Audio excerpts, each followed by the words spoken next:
Prepare yourselves. The next big media event is around the corner. The coronation of King Charles and his wife, Queen Camilla, is set for May 6th. The invitations have been made, the rehearsals have begun, and the drama seems to be stirring. But I don't care. I truly don't get the American media's fascination with the royals. The media already can't get enough of the coronation preparation. This week's major development, the Pope has apparently gifted the king 2 shards from the cross on which Jesus was said to be crucified. Look, the media wouldn't be pumping out these stories if Americans weren't clicking and watching. I know a lot of you love this stuff and you get mad at me when I talk about this in this way.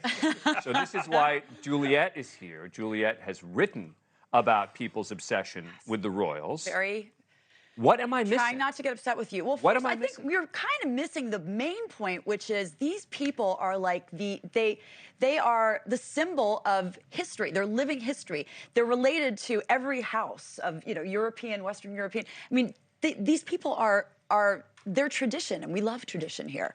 They also bring hundreds of millions of dollars into the British economy. Yes. I mean, you have a royal birth, and that's $165 million just because a little kid was born, because people want the mugs, they want the little tea towels and all that business. And then you've also got these people who literally have no control over their lives, which is not a great thing, but they do literally give up their lives for their country and for the crown.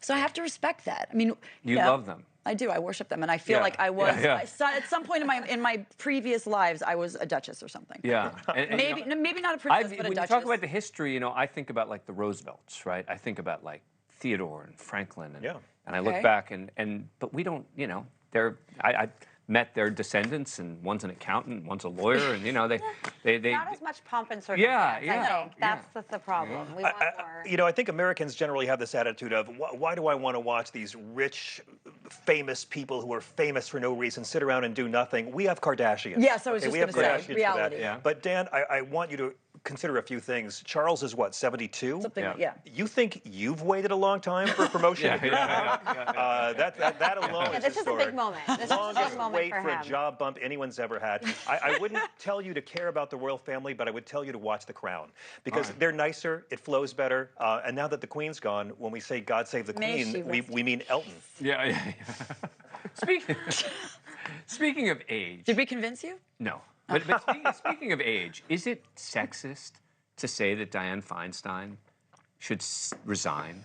She's 89 years old, but that's not the point. She's been out of the Senate for 2 months, still recovering from shingles. Most importantly, it means the Judiciary Committee can't confirm judges with a 10-10 split.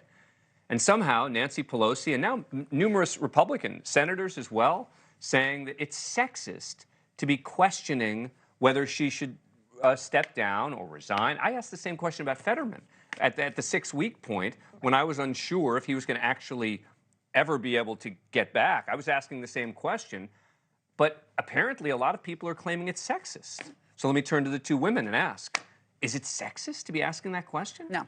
No, it's a valid question at this point, and it's not just, a physical ailment. Her memory is going. It's been confirmed by so many people that I've worked with her. I mean, realistically, unless she resigns or is expelled or dies, then she's not going to be done until the end of her term. But, whether that is, a good thing for the country, or if it's more of just like a vanity thing for these politicians to keep holding on past the logical point of their service. Yeah. I think that's a valid question. You would think as a Democrat, you would say, hey, Gavin Newsom would get to appoint another senator to take your place and could then move forward the Judiciary Committee. I would think that Democrats shouldn't be saying it's sexist. They should be saying, please, please. Well, I'm not a Democrat, but I'll speak for them anyway. All right. Because let's also remember, Mitch McConnell. You're on the Progress channel. I am on the Progress channel. It did make me think that maybe it was fair to call it. All right. No. All right. Fair enough. Never belong to a team.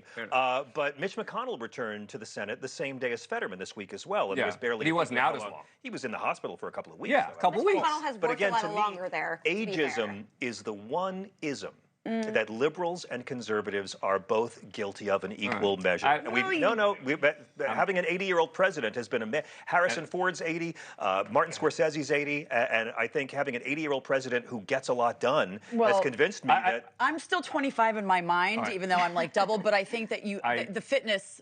I agree. Fitness test, it's not the number of years, it's the capability. John Fugelsang, Juliet Huddy, Katie Cherkasky. Thank you, guys. This was a lot of fun. Really appreciate it. Thank you for watching. Go to newsnationnow.com to find NewsNation on your cable provider. And don't forget to click the red subscribe button below to get more of NewsNation's fact-driven, unbiased coverage.